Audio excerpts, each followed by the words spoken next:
नमस्कार. वर्णाची चवदार सफर या सीरीजमध्ये तुम्हा सर्वांचं पुन्हा एकदा मनःपूर्वक स्वागत आहे.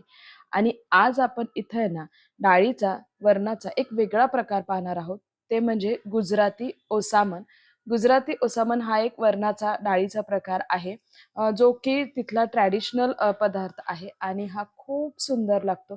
अगदी दाल तडका च्या बरोबरीला नाही म्हणता येणार, पण जवळपास दाल तडक्याच्या जवळ जाऊन पोहोचतो हा चवीला. इतका सुंदर लागतो आणि ना गरम-गरम भाताबरोबर तर आहे ना, हे गुजराती ओसामण मस्त लागतं. वरणाचाच एक प्रकार आहे म्हणूनच आज मी तुमच्याबरोबर शेअर केलेला आहे. त्यामुळे आपणही वेळ न घालवता रेसिपीला सुरुवात करणार आहोत. पण त्याआधी जर माझ्या चॅनलला सबस्क्राईब केलं नसेल तर प्लीज सबस्क्राईब करा आणि बेल आयकॉनलाही क्लिक करा. नमस्कार, कृष्णाज रेसिपी मराठीमध्ये तुम्हा सर्वांचं मनःपूर्वक स्वागत आहे. तर गुजराती ओसामन बनवण्यासाठी ना इथे मी तूर डाळ घेतलेली होती अर्धा कप आणि ही डाळ आहे ना मी शिजवून घेतली होती. जसं मागील भागात मी तुम्हाला दाखवलं की डाळी कशा शिजत तसं ती डाळ मी छान शिजवून घेतलेली आहे. आता ही डाळ आहे ना मी घोटून घेणार आहे. तर खूप जास्त असं घोटायचं नाही. डाळ अगदी संपूर्णपणे बारीक नाही झाली पाहिजे. थोडीशी ती जाडसरच राहिली पाहिजे आणि आता काय करायचं आहे की डाळ घोटून झाल्यानंतर यात मी गरम पाणी ॲड केलेलं आहे. म्हणजे डाळ छान एकसारखी मिळून येते. मस्त इथं बघा छान मिळून आलेलं आहे आणि एकसारखं आपलं हे डाळ रेडी झालेलं आहे. आता आपल्याला याला आहे ना फोडणी द्यायची आहे. सो फोडणीसाठी साहित्य काय घेतलेलं आहे ते पाहूया. तर फोडणीसाठी साहित्यामध्ये मी इथं जे घेतलेलं आहे त्यामध्ये सगळ्यात आधी आहे हे लाल तिखट. तर फक्त हे रंगाची मिरची आहे, खूप तिखट नाहीये. त्याचबरोबर हिंग घेतलेली आहे, आलं किसून घेतलेलं आहे. चिंचेचा 2 टेबलस्पून मी कोळ घेतलेला आहे. त्याचबरोबर थोडासा गूळ घेतलेला आहे, कढीपत्ता, मोहरी, कोथिंबीर आणि 3 ते 4 हिरव्या मिरच्या मी बारीक कट करून घेतलेल्या आहे. सोबतच 2 चमचे मी इथं ओल्या नारळाचा चव घेतलेला आहे. साहित्याचे प्रमाण खाली डिस्क्रिप्शन बॉक्समध्ये दिलेले आहे. आता आहे ना आपल्याला त्या डाळीला एक तडका द्यायचा आहे. त्यासाठी इथं कढईमध्ये मी तेल ॲड केलेलं आहे. तुम्ही तेल किंवा तूप कशाचाही वापर करू शकता. तेल आपल्याला इथं मीडियम फ्लेमवर छान तापवून घ्यायचं आहे. तेल चांगलं तापल्यानंतर यामध्ये ॲड करणार आहे मोहरी. मोहरी सुद्धा छान तडतडली गेली पाहिजे. कारण मी नेहमी सांगते जेवढी फोडणी चांगली असेल ना, तेवढा आपला पदार्थ जास्त चविष्ट होणार आहे. मोहरी छान तडतडल्यानंतर यामध्ये मी आलं ॲड केलेलं आहे. तर आल्याचे इथे मी बारीक तुकडे करून टाकले होते. तुम्ही आलं किसून टाकलं तरी काही हरकत नाही. त्याचबरोबर हिरवी मिरची, कढीपत्ता आणि हिंग ॲड केलेलं आहे. सगळ्यात शेवटी इथं मी मिरची पावडर ॲड करणार आहे. तर साधी रंगाची ही काश्मीरी मिरची पावडर आहे. मिरची पावडर ॲड केल्यानंतर एखाद मिनिटभर छान परतून घ्यायचं आणि त्यानंतर ही जी डाळ आपण घोटून ठेवली होती ना येस, ती डाळ यामध्ये ॲड करायची आहे. एकसारखं सगळं छान मिक्स करून घ्यायचं आहे. तर या स्टेजला तुम्हाला ही डाळ कितपत पातळ हवी आहे, त्या हिशोबाने तुम्ही पाणी कमी जास्त घाला. मला ही थोडी घट्ट वाटत होती म्हणून मी पुन्हा अर्धा कप इथे पाणी ॲड केलेलं आहे. आणि त्यानंतर ना यामध्ये ॲड करणार आहे चिंचेचा कोळ. त्याचबरोबर थोडासा गूळ ॲड करणार आहे. थोडंसं आंबट गोड असं हे वरण लागतं. खूप छान लागतं पण चवीला. तुम्ही नक्की ट्राय करून बघा.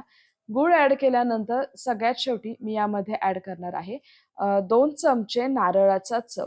तर नारळाचा चव हा टोटली ऑप्शनल आहे. नसेल घालायचं तर नाही घातलं तरी हरकत नाही. पण घाला, छान चव लागते. 2 चमचे नारळाचा चव घातल्यानंतर पुन्हा एकदा चमच्याने छान ढवळून घ्यायचं आहे. मिक्स करून घ्यायचं आहे छानपैकी. येस. आणि सगळ्यात शेवटी इथं मी चवीपुरतं मीठ ॲड करणार आहे. तर लक्षात ठेवा डाळ शिजवताना मी मीठ घातलं नव्हतं, म्हणून मी सगळ्यात शेवटी मीठ ॲड केलेलं आहे. तुम्ही जर डाळ शिजवताना मीठ घातलं तर या स्टेजला मिठाचं प्रमाण बघून, चेक करून मगच घाला. आता सगळं छान मिक्स करून घेतल्यानंतर ह्याला एक छान दणदणीत उकळी येऊन द्यायची आहे. हे गुजराती ओसामन हे छान आंबट गोड चवीचं असं पातळ वरणाचाच प्रकार आहे. पण चवीला अप्रतिम लागतो. गरम-गरम जीरा राईस बरोबर किंवा प्लेन राईस बरोबर जरी तुम्ही खाल्लं ना, खूप सुंदर लागतो. आणि आता उन्हाळ्याचे दिवस आहेत, जेवण फार काही जात नाही, तर संध्याकाळच्या जेवणासाठी ना तुम्ही हे नक्की ट्राय करू शकता. किंवा घरी पाहुणे आल्यानंतर त्यांच्यासाठी एक वेगळा वरणाचा प्रकार म्हणून हे गुजराती ओसामन तुम्ही नक्की ट्राय करून बघा. इथे बघा, इथे छान दणदणीत उकळी आलेली आहे. मस्त असं हे जे डाळ आहे ना, हे रेडी झालेलं आहे. मी एकदा चमच्याने हलवून घेणार आहे, की जेणेकरून डाळ खाली अजिबात लागली गेली नाही पाहिजे. मस्त आपलं हे गुजराती ओसामण खाण्यासाठी रेडी झालेलं आहे किंवा गुजराती वरणाचा एक प्रकार छान रेडी झालेला आहे. सगळ्यात शेवटी इथे मी ॲड केलेली आहे थोडीशी कोथिंबीर. कोथिंबीर ॲड केल्यानंतर सुद्धा छान एकदा हलवून घेऊया, छान मिक्स करून घेऊया. कोथिंबीर सगळ्यात शेवटी ॲड करा, म्हणजे काय होईल की ती काळी पडणार नाही आणि डाळीमध्ये छान दिसेल. इथं आपलं हे जे गुजराती ओसामण म्हणजेच एक डाळीचा वरणाचा प्रकार रेडी झालेला आहे. एक 2-3 मिनिटं आपण याला एक छान उकळी येऊन देणार आहोत. म्हणजे ही डाळ आहे ना छान एकसारखी होईल आणि चवीला अप्रतिम लागेल. तर ही गुजराती ओसामण आहे ना तुम्ही नक्की ट्राय करून बघा. मी जसं आधी म्हटलं, की डाळ तडक्याच्या जवळपास ही येऊन बसते. तर इथे बघा, इथे हा डाळीचा किंवा वरणाचा एक प्रकार रेडी झालेला आहे. या स्टेजला मी गॅसची फ्लेम ऑफ करणार आहे आणि हे जे गुजराती ओसामण आहे, म्हणजे डाळीचा प्रकार, तो मी सर्व्ह करून घेणार आहे. येस. तर मस्तपैकी आपला अजून एक वरणाचा प्रकार रेडी झालेला आहे. गुजराती पद्धतीचा आहे, पण चवीला अप्रतिम आहे. त्यामुळे नक्की ट्राय करून बघा आणि माझी आजची ही रेसिपी कशी वाटली हे मला कमेंट बॉक्समध्ये कळवायला अजिबात विसरू नका. त्याचबरोबर माझ्या चॅनलला सबस्क्राईब केलं नसेल तर प्लीज सबस्क्राईब करा आणि बेल आयकॉनलाही क्लिक करा. त्याचबरोबर तुमच्या फ्रेंड्स आणि फॅमिलीबरोबर ही रेसिपी नक्की शेअर करा आणि अशाच आहे ना वेगळ्या वरणाचा प्रकार किंवा डाळीचा प्रकारमध्ये आपण पुन्हा भेटणार आहोत.